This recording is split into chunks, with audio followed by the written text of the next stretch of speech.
Ele estabelece princípios e faz promessas. Nós cumprimos princípios, Deus cumpre promessas nas nossas vidas. E hoje vamos falar sobre isso, como nós, no nosso estudo, nós estamos falando de mover de Deus nos lares, né? A escola de líderes vai falar sobre isso, vai falar sobre, né, o que Jesus ensinou, né? Pregar nas casas, ir nas casas, ir ao território, né, na geografia onde é necessário e levar o poder de Deus, as bênçãos de Deus, levar luz sobre aquelas pessoas que precisam, e ele diz que a luz prevalece sobre as trevas. E hoje eu quero falar um pouquinho sobre isso. Agora, na palavra, na ministração da célula, e também depois na escola de líderes.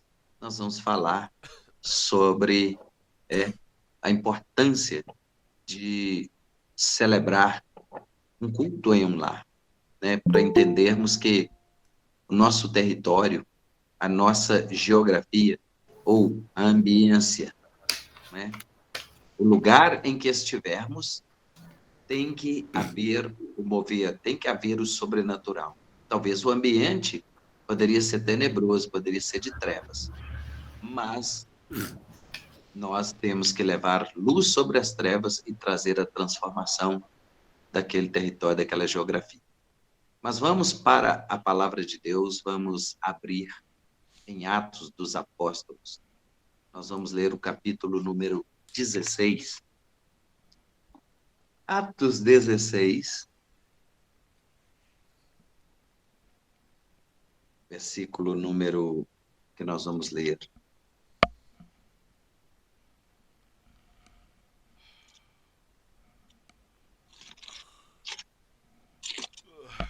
Atos 16, para que nós pudéssemos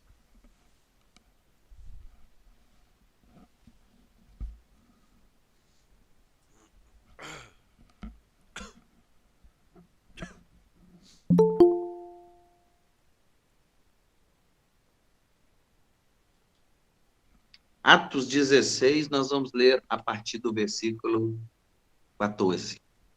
E a partir de agora, a partir desse tempo, nós vamos ouvir muito, nós vamos estudar muito sobre casas, sobre lares, sobre mover de Deus nos lares.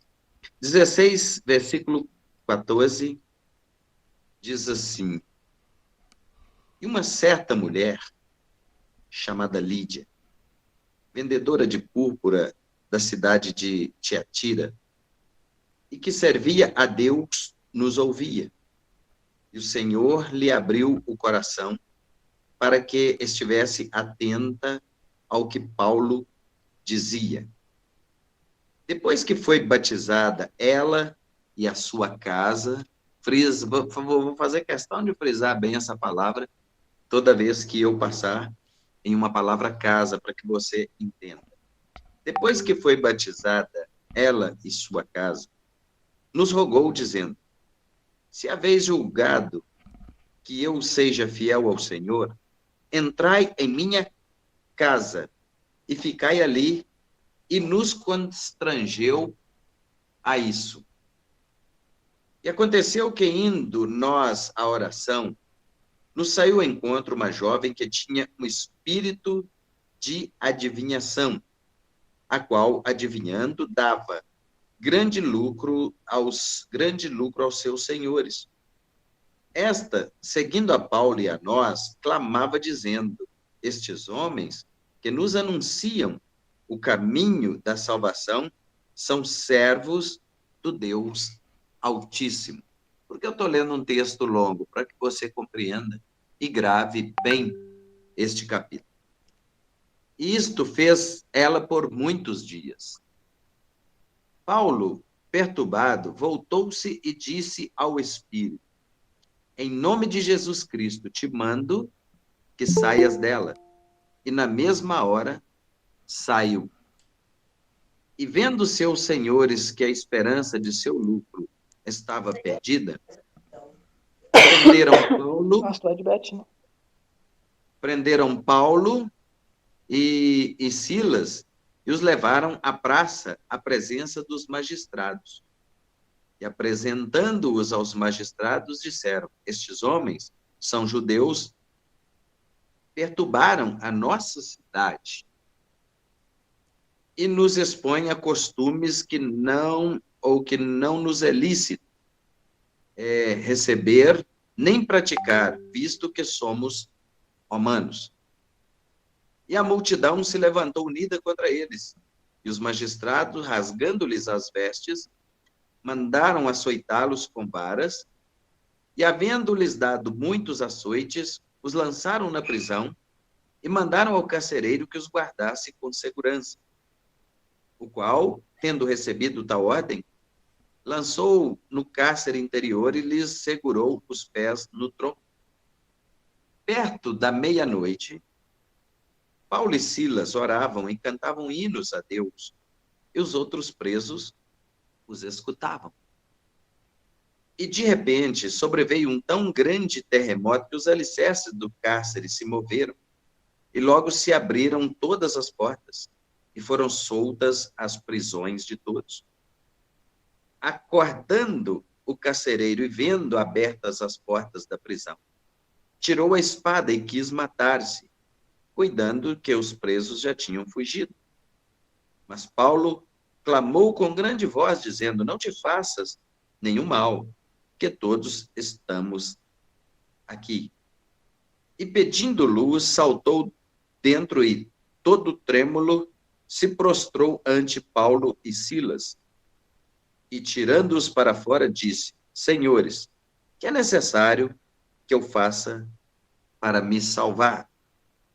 E eles disseram: crê no Senhor Jesus Cristo e serás salvo, tu e a tua casa.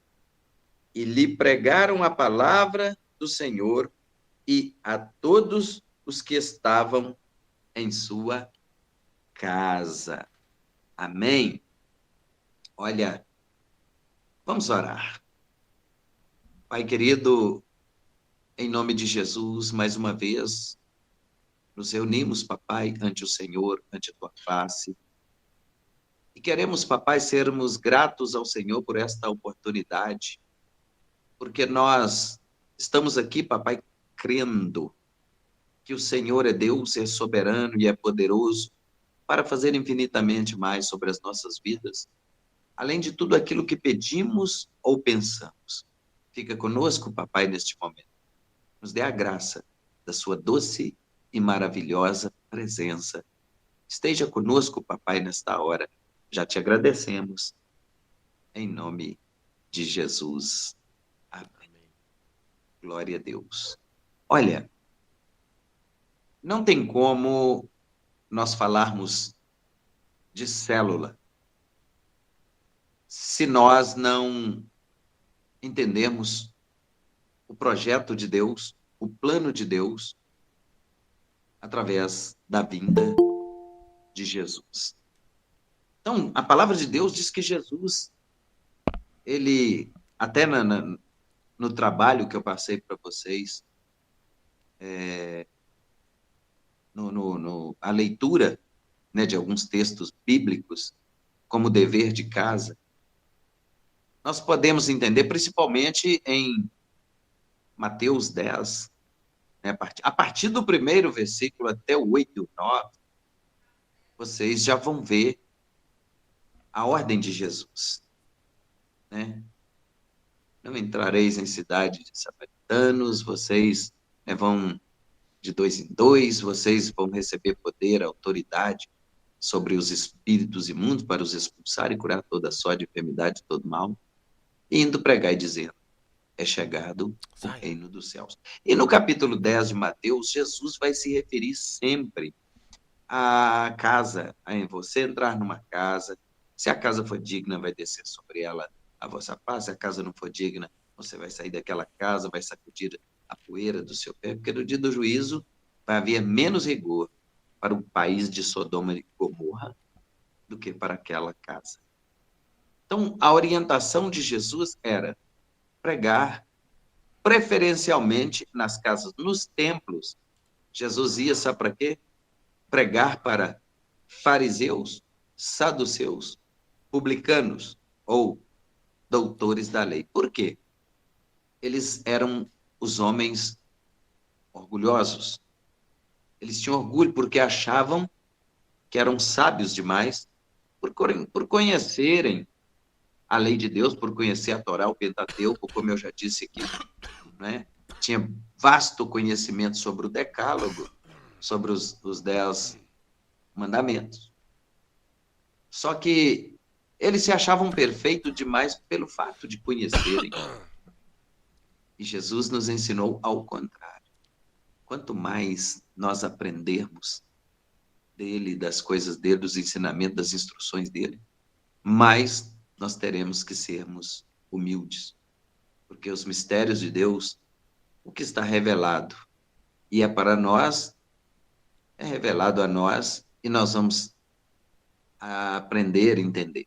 Mas o que é mistério de Deus e não foi revelado a nós, não cabe a nós, então, pensar que sabemos ou que sabemos demais, segundo a palavra de Deus, até mesmo porque ela é uma fonte inesgotável. Ela é uma fonte de revelação que se renova todos os dias, a cada momento que você lê um versículo, se você lê ele 10 vezes por dia, 10 vezes Deus vai falar algo diferente ou algo especial com você. Isso é muito importante, isso é maravilhoso, porque a palavra de Deus é uma fonte inesgotável. E Hebreus 4,12 fala, né? Pode anotar aí, porque a palavra de Deus é viva e eficaz. Ela é mais penetrante do que qualquer espada de 2 gumes e penetra até a divisão da alma e do espírito, e das juntas e das medulas, e é apta para discernir as intenções ou os pensamentos, ou o que se passa no nosso coração. E a palavra diz o quê? E toda verdade está nua e crua. Toda verdade está patente perante os olhos daquele com quem um dia todos nós iremos tratar. Então, quer dizer, a palavra de Deus, ela é viva e eficaz e é uma fonte inesgotável, né? Ela não se esgota nunca. Sempre tem revelação para nós, sempre tem algo da parte de Deus para nós, algo maravilhoso que Deus preparou para cada um de nós.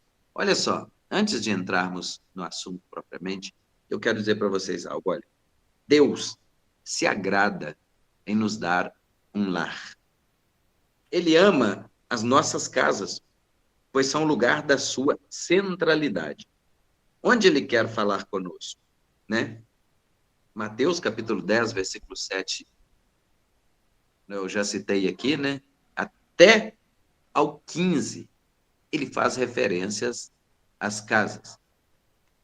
E dá uma instrução, né? No capítulo 8, ele fala, ó, curai os enfermos, limpai os leprosos, expulsai os demônios, ressuscitai os mortos, de graça recebestes, de graça dai.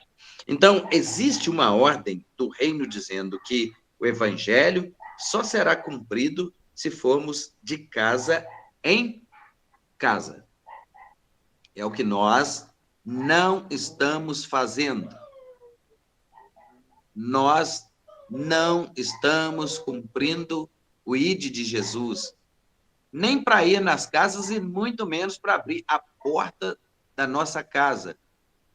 Por exemplo, isso começou lá no Êxodo.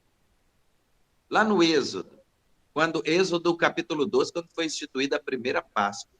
Eu preguei sobre isso aqui, ministrei sobre isso aqui, falando sobre o assunto Páscoa, né? Que tome um cordeiro com seu vizinho, se acaso o número de pessoas for maior, um cordeiro só dá, se a casa, a família é pequena, então tome um cordeiro com seu vizinho, se reúnam para que vocês possam, né, participar da carne e do sangue do cordeiro, quando o cordeiro seria aspergido sobre os umbrais da casa. Mas olha só, existe uma ordem do reino dizendo que o evangelho só será cumprido se formos de casa em casa. Quando ele disse, indo né? Mateus 10, 7, e indo pregar e dizendo, é chegado o reino dos céus. Aí vem aquela sequência que eu citei do versículo 8, e curai os enfermos, faz leprosos, expulsar demônio e tal.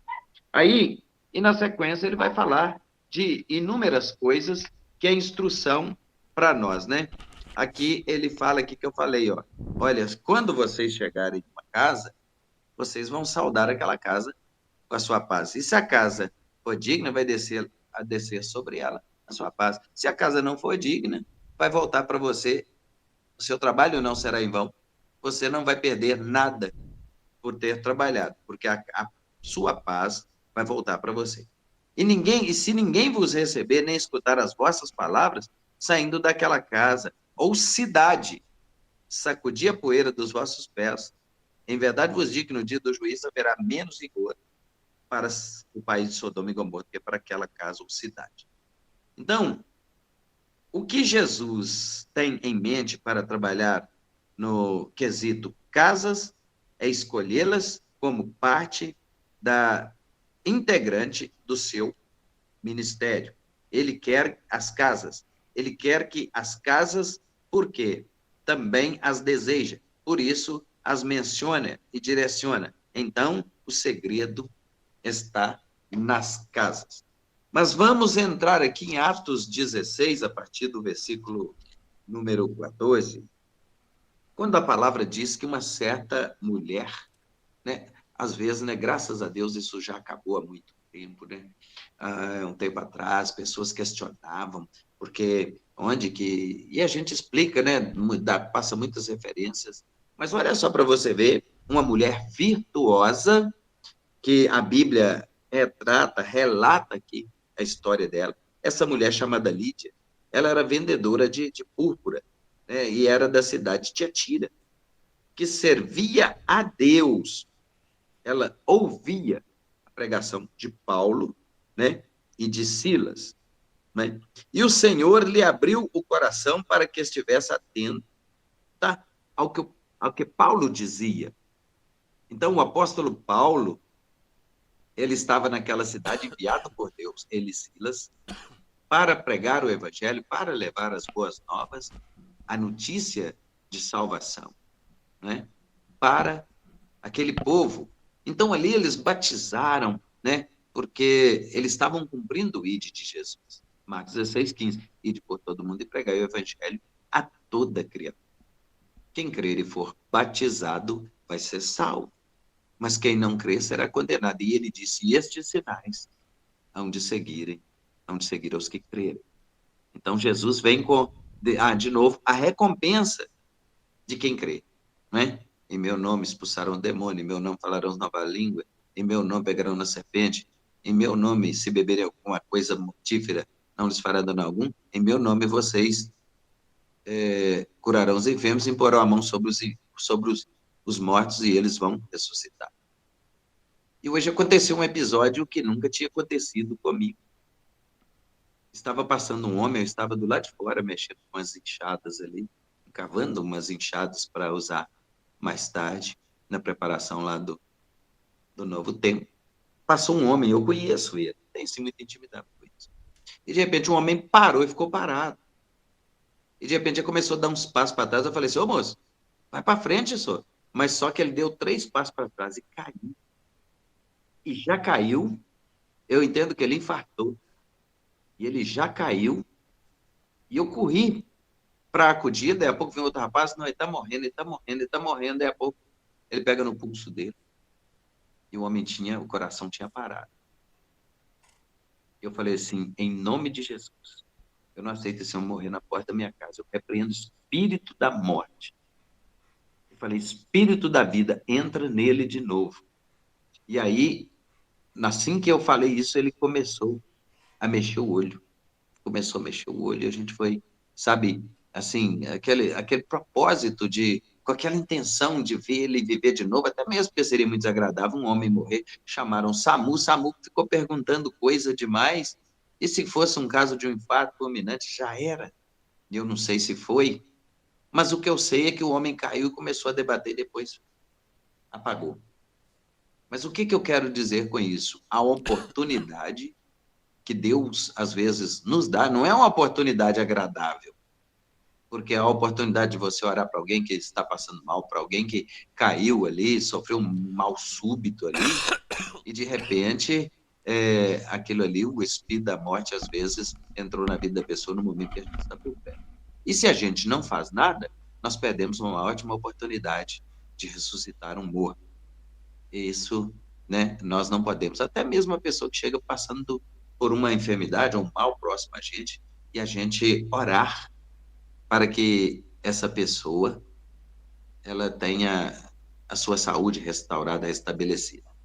Mas aqui, olha só, depois que ela foi batizada, ela e a sua casa, olha só que você vê coisa interessante, ela e a sua casa,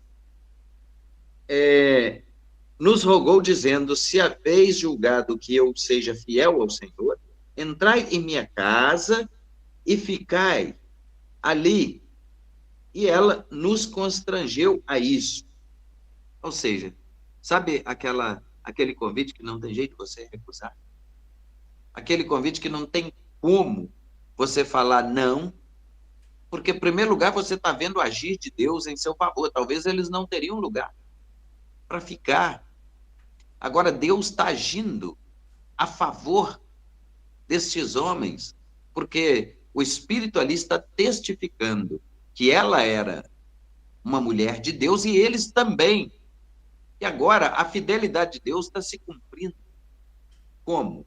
A fidelidade de Deus está se cumprindo na vida deles como homens de Deus que estavam ali cumprindo o ID do Senhor e na vida dela também, porque ela estava recebendo apóstolos, ela estava recebendo sacerdotes na sua casa, e quando você recebe a palavra de Deus, não vou dizer no caso eles com o título, mas quando você recebe a palavra de Deus na sua casa, é a arca da aliança entrando na sua casa. E quando a arca da aliança entra, tem que haver um mover sobrenatural.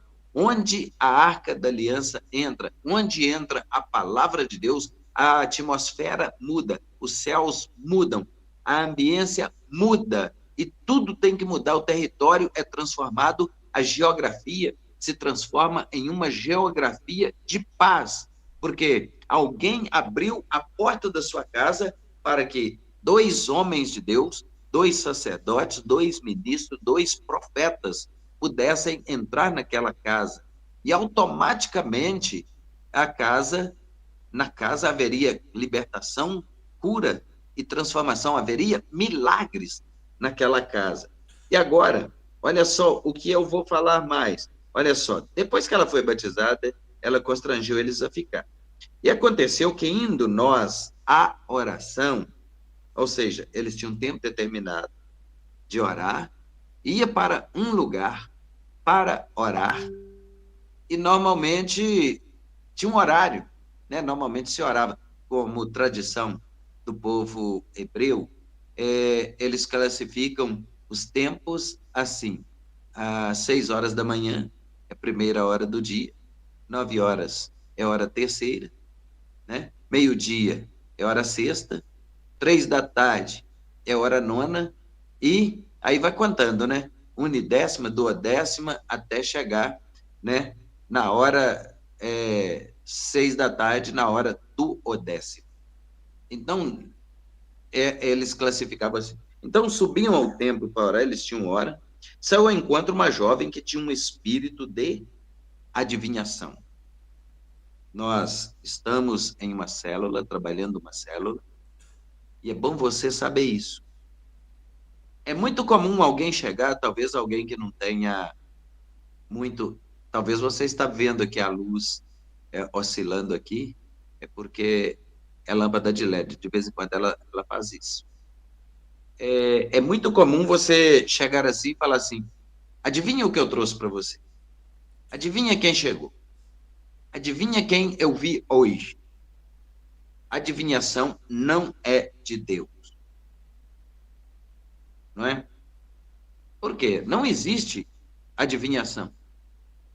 Vocês já viram falar de pessoas que... pastor, você me autoriza ir no culto hoje, lá na igreja do fulano de tal, que vai vir um homem lá que revela até o número do CPF da gente. E daí? Grandes coisas. Se revelasse mesmo, por que não revela os números da Mega Sena? Se uma pessoa que tem esse negócio aqui de adivinhar ou revelar o número do CPF de alguém, por que não revela os números da Mega Sena e todo mundo ficava rico? Não é? Então, adivinhação não é de Deus, é abominação aos olhos de Deus. Isso não é lícito perante ou segundo a palavra de Deus. Então, esse espírito, porque tem espírito para toda coisa, né? Então, quando Lúcifer foi destituído da glória de Deus, quando ele foi destronado, quando ele agora era um príncipe, né? Agora de um querubim ungido, agora ele passou a ser um ser das trevas, um ser caído. Ele, então, quando ele veio, ele trouxe a terça parte dos seres angelicais. E com isso, ele trouxe toda sorte de espírito. Espírito da enfermidade, espírito do vício. Ele trouxe com ele espíritos hoje que são designados até para viciar as pessoas em novelas, viciar a pessoa em rede social, que nem sempre é trabalho. Às vezes tem muita coisa ali que não edifica. Muita coisa ali que tira da presença de Deus, que tira a comunhão com Deus. Porque como uma pessoa vai passar 2, 3 horas na rede social e depois vai conseguir falar com Deus ou vai receber revelação de Deus? Se é trabalho, mas se é fofoca, ou fuxico, ou bisbilhotar a vida dos outros, isso, Deus não está nisso. Isso não é de Deus. Aí, acontece o seguinte, o espírito da adivinhação é um espírito imundo que, quando é repreendido, ele sai. Isso a palavra de Deus está dizendo. A qual, adivinhando, dava grandes lucros aos seus senhores. Ou seja, ela era escrava de homens que obtinham lucros através das adivinhações dela, e ao mesmo tempo escrava também desse espírito da adivinhação. Olha como o inimigo aprisiona pessoas. E mais, esta, seguindo a Paulo e a nós, clamava dizendo: estes homens que nos anunciam o caminho da salvação são servos do Deus Altíssimo. Isso me chama a atenção para quê? Para alguns tipos de elogios que você pode receber. Não tem problema nenhum você receber elogios, principalmente no que diz respeito à obra de Deus, palavra de Deus, fazer a vontade de Deus, cumprir os propósitos de Deus. Se você é um homem de Deus, uma mulher de Deus, está sendo usado ou usada no Espírito Santo de Deus, glória a Deus, que maravilha.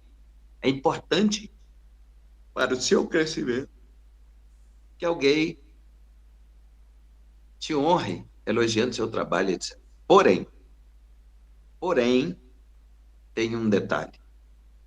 Na maioria das vezes, esses elogios podem nos estragar, porque sobe a cabeça.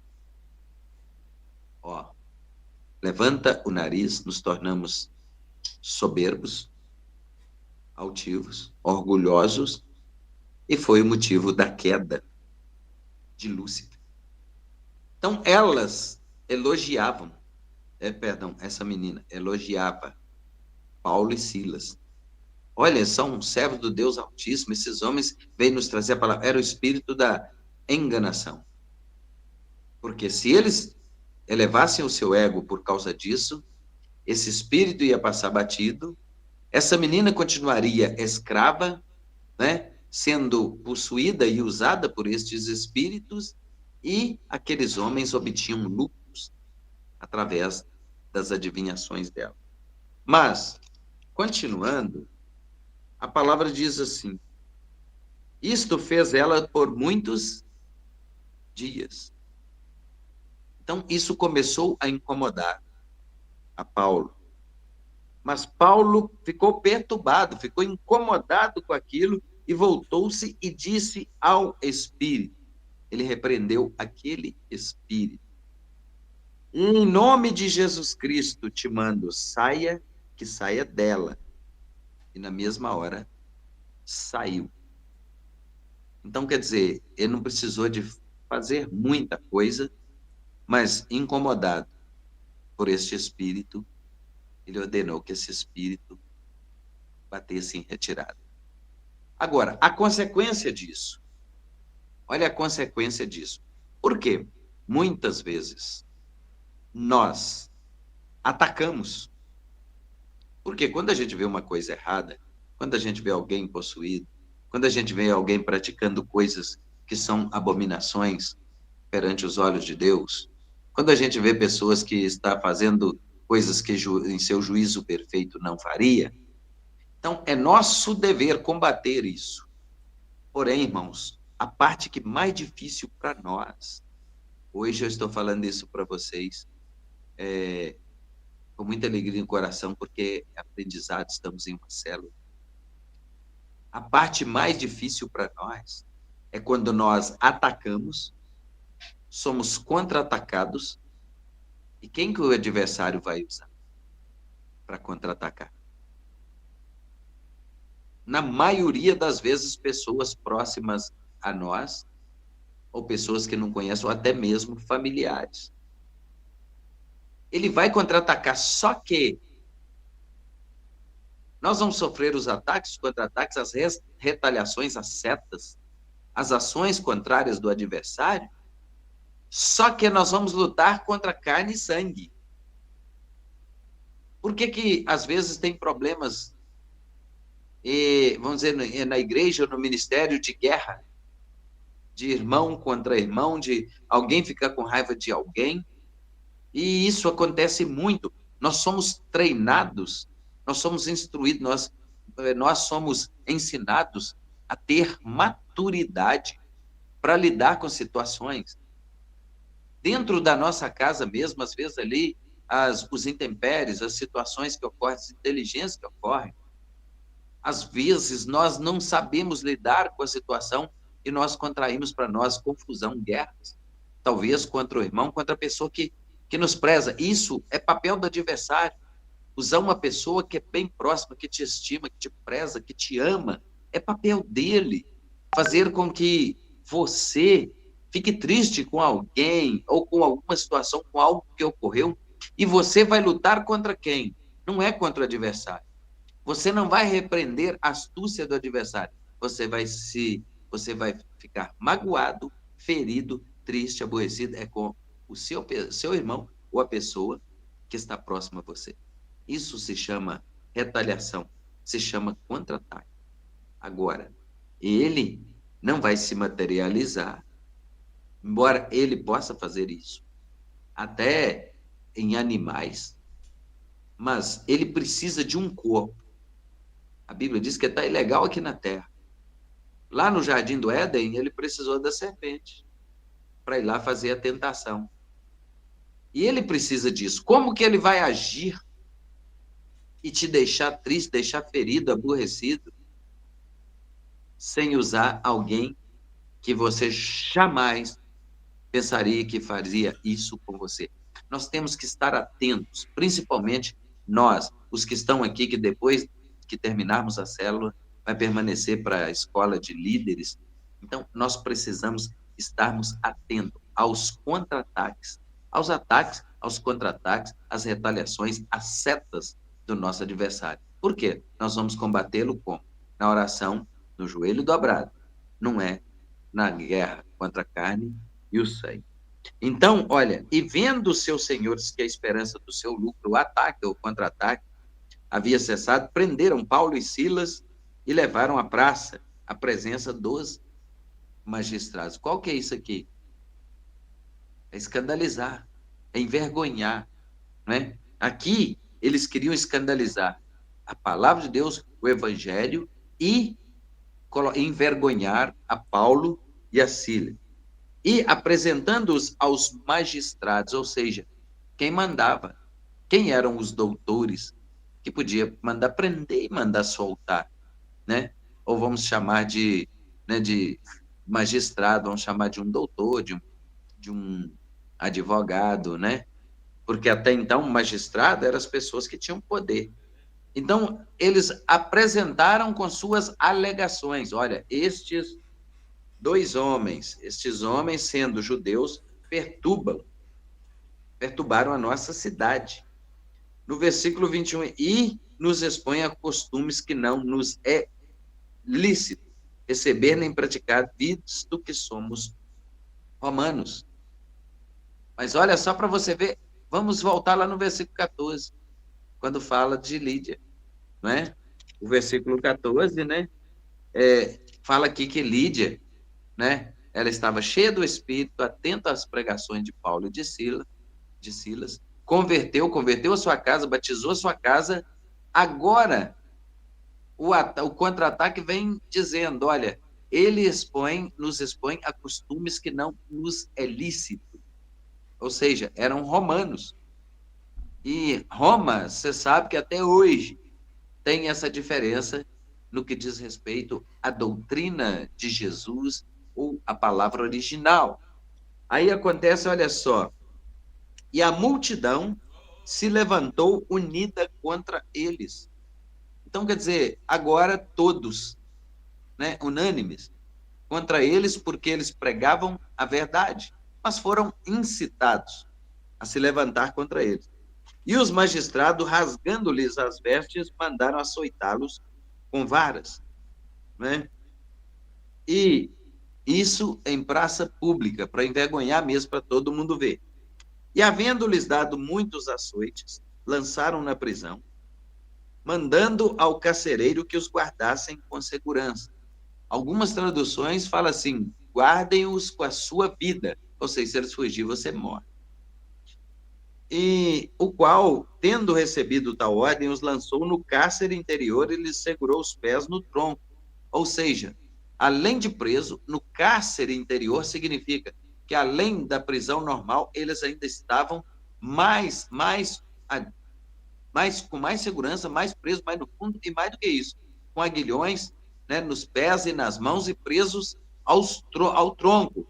Olha só o nível, né, talvez, vamos entender assim, de periculosidade, segundo eles, quando eles apresentassem ali o projeto de salvação de Deus.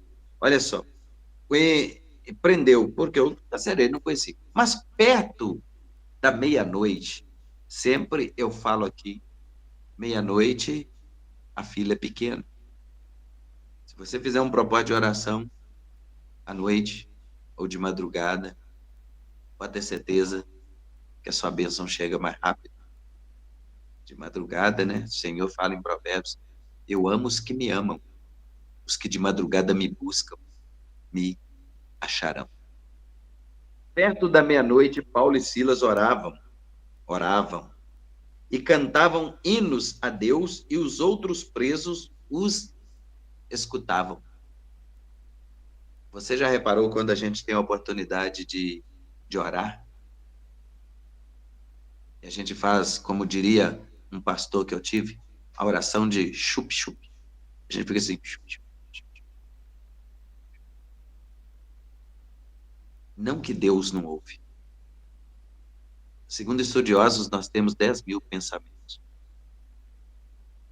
E antes de serem formulados, Deus já os conhece. Deus ama gente que tem disposição de orar, de cantar, de louvar, de adorar. Gente que se apresenta como servo, como servo.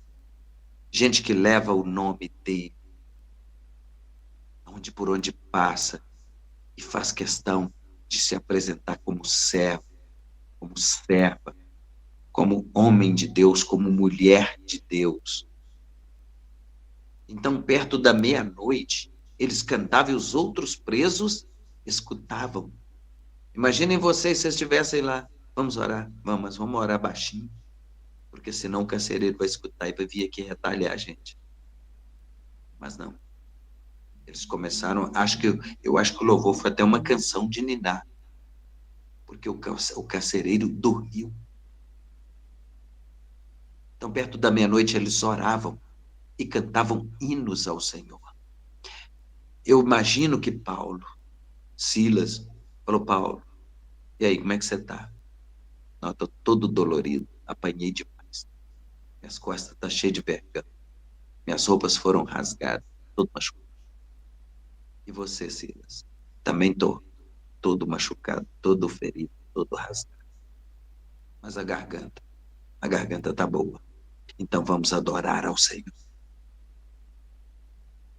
Imaginem vocês, nos dias de hoje, a geração crente Nutella, se tomar uma surra de chibata ou de vara, porque está pregando o evangelho. É perigoso ele se desviar dos caminhos do Senhor, comprar um 38 e matar quem bateu. Aí a Bíblia vai dizer, eu volto lá em Efésios, essa luta não é contra carne e nem sangue, mas contra principados e potestade, contra tronos, contra dominações, contra forças espirituais, contra hostes espirituais da maldade nas regiões celestiais. Eles não inspiraram nenhum tipo de ameaça contra quem bateu, contra quem os condenou às chibatadas. Mas eles preferiram e decidiram adorar a Deus, louvar a Deus, orar a Deus, clamar a Deus. Então, quando eles fizeram isso, a palavra diz o quê? E de repente sobreveio um tão grande terremoto. Para que haja um terremoto nas nossas vidas, é necessário apresentar louvores e adoração a Deus. Para que haja um grande terremoto na nossa vida, esse terremoto pode ser curas, pode ser milagres, pode ser libertação, pode ser transformação de vida, pode ser portas que se abrem, pode ser, olha, o que me incomoda vai cair por terra, aquilo que não me agrada vai bater em retirada, eu não conformo com a situação que eu estou vivendo, eu quero mudança na minha casa, eu quero transformação na minha casa, eu quero ser um marido melhor, eu quero ser um filho melhor, eu quero ser um esposo melhor, eu quero ser uma esposa melhor, eu quero que Deus transforme a vida do meu marido, da minha esposa, da minha casa, dos meus filhos. É isso que a palavra está dizendo. Perto da meia-noite, feridos, machucados, né? Todos doloridos, envergonhados, porque foram açoitados em praça pública, mas eles preferiram, decidiram servir, orar, buscar, clamar e adorar a Deus. Por isso receberam o milagre do terremoto e o milagre das portas se abrirem. A Bíblia diz que a prisão de todos foram soltas. Os aguilhões, olha, eles estavam no cárcere interior. Então, quer dizer, não é simplesmente numa cadeiazinha. Porque as prisões de antigamente, as masmorras, tinha calabouço. Esses calabouços eram lugares sombrios. Era lugar que você respirava mofo, umidade. Ninguém vivia. O máximo que vivia no calabouço era 2 anos e olhe lá, morria com tudo que é it que você pode imaginar.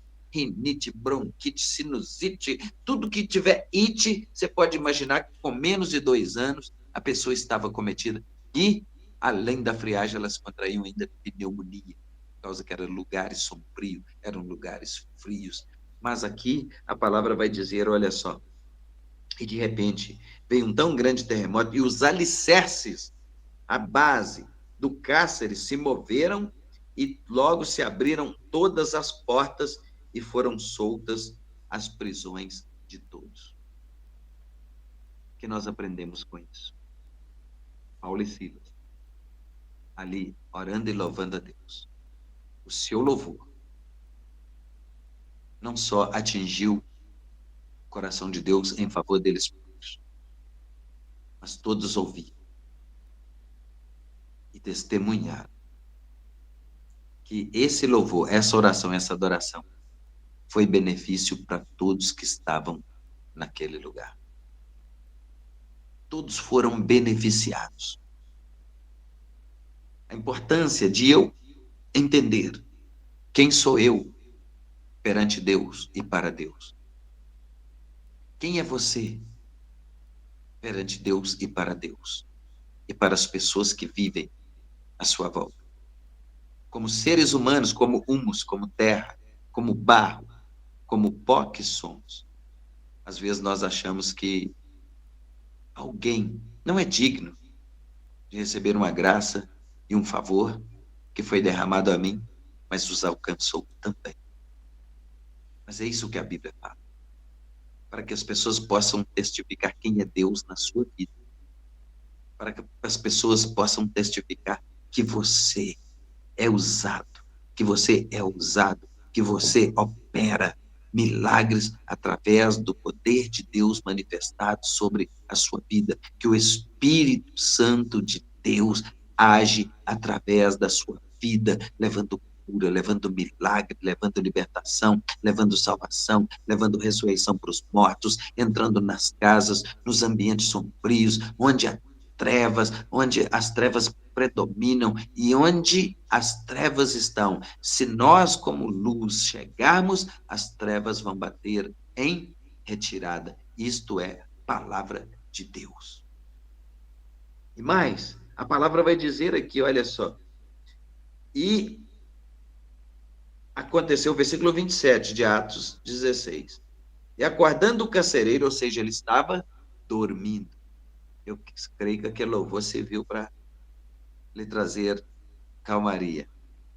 E aguardando o carcereiro, vendo abertas as portas da prisão, tirou a espada e quis matar-se, cuidando que os presos já tinham fugido. Quantos de nós já vivemos situações horríveis e gostaríamos de acordar? Gostaríamos que aquilo fosse um pesadelo.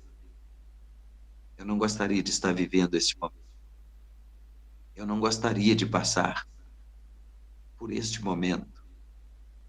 Mas é verdade. É realidade. E aí, o que acontece? O carcereiro, ele quis se matar. Ele pegou a espada. Porque, de toda forma, a ordem era guardá-los com a sua vida. Então, quando ele pega a espada e quis se matar, Paulo brada com um grande grito. Mas vamos recapitular isso aqui. Quando eles são presos, quando eles vão àquela cidade, salvaram a família de Lídia, levou salvação àquelas pessoas. Mas olha isso aqui.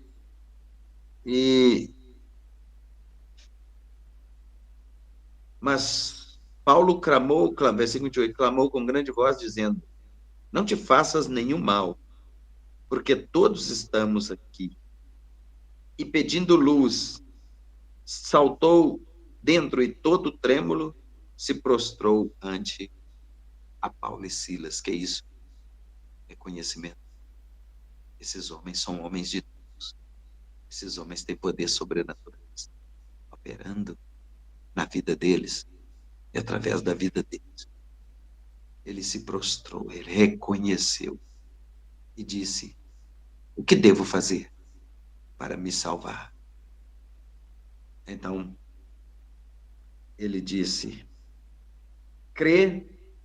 Eles disseram: crê no Senhor Jesus e será salvo tu e a tua casa. Paulo e Silas, vamos recapitular. Foi preciso serem açoitados, é isso que a gente precisa entender. Porque às vezes há um levante do adversário contra as nossas vidas, para tentar nos detonar. Porque nós estamos no propósito, ou fazendo parte do plano de salvação de Deus. Acontece que às vezes o plano de salvação de Deus vai requerer de alguns a morte, como foi a de Jesus e de muitos de seus discípulos. Vai requerer de alguns entrega. Vai requerer de alguns que deixem tudo de lado para segui-lo. Vai querer requerer de alguns, como eu. Antes de me converter, não gostava de ir na casa de ninguém. De ninguém. O dia que eu estava de folga em casa, não estava trabalhando, eu ficava dentro do meu quarto, dentro da minha casa o dia inteiro. Não saí para lá nenhum. As pessoas falavam que eu era muito metida a besta, que eu era isso, que eu era aquilo. Porque eu não ia na casa das pessoas, e não ia mesmo. Só que Deus, quando Ele pega, Ele muda a gente pelo avesso, e se a gente não mudar, e não se nos dispusermos a fazer, Ele faz igual Ele fez com...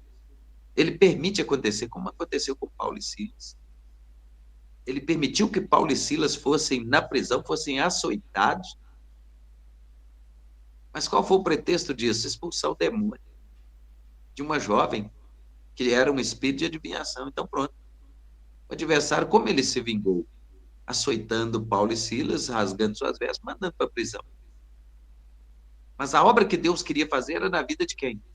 Do carcereiro. E de alguns presos que estavam lá, por quê? Eles escutaram. Então, a palavra lançada é uma semente que entrando no coração vai germinar, que entrando no coração vai produzir fruto, entrando no coração vai produzir resultado. É isso que nós estamos dizendo. Olha, o que eu devo fazer para me salvar? Crer somente. Crê no Senhor Jesus e serás salvo, tu e a tua casa, tu e a tua parentela. E, tomando-os ele consigo naquela mesma hora da noite, lavou-lhes os vergões, olha só, e logo foi batizado ele e todos os seus. Ninguém entende o plano de salvação de Deus.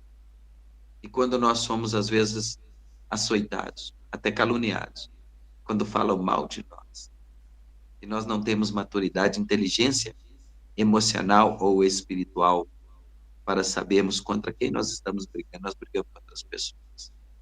Nos tornamos inimigos das pessoas. E é tudo que o nosso adversário. Primeiro, porque assim ele nos adoece. Ele nos faz enfermar. Nós ficamos doentes. Espiritualmente falando, doença da alma é a pior doença que existe. Porque por um bom tempo ela fica camuflada. Só que chega um tempo que vai haver erupção. Porque o semblante decai.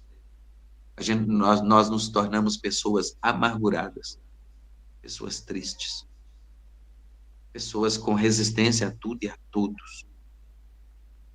E Deus, primeira coisa que Ele quer, que todos nós sejamos sarados, que nós sejamos curados, que nós sejamos libertos, que nós tenhamos maturidade para saber com quem estamos lidando e sobre o que estamos lidando. Você quer viver muito? Quer ser muito abençoado? Quer ser próspero?